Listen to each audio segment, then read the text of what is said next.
33.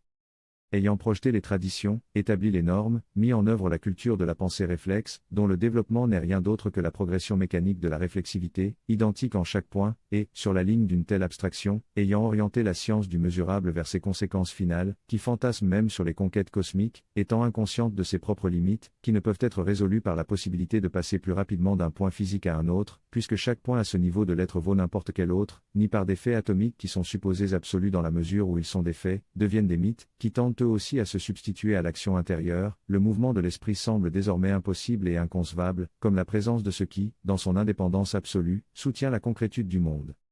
L'esprit lui-même, dont parlent les doctrines, sans savoir qu'elles dépendent elles-mêmes de la pensée réfléchie, devient une abstraction, il a la valeur de n'importe quelle image tirée du monde sensible. Le règne des faits devenus mythes et des mythes qui dominent la culture ne peut être désenchanté que par une pensée qui, par une exigence logique intime, actionne pleinement son mouvement jusqu'à puiser à la source de sa force. C'est le vrai positivisme. L'inaltérabilité d'une telle force, qui s'écoule non pas comme une pensée déjà imprimée par les sens, mais comme une pensée pure, devient, entre autres, la possibilité de reconnaître la forme des faits, des mythes et de la culture comme son propre mouvement inconscient, à résumer comme tel. Ce n'est qu'ainsi résumé qu'elle palpite comme la première vie qui vit vraiment, dans laquelle l'être de l'homme et l'être du monde commencent à coïncider. L'expérience suprasensible n'élimine pas l'expérience ordinaire, elle l'exige même en tant que matière première, elle est nécessaire à l'élément intérieur qui, en se déchaînant, perçoit à travers elle l'altérité la plus profonde et, en même temps, le sens de l'existence, qui est le sens de son être. La nature est nécessaire au surnaturel qui continue à se reconnaître lui-même.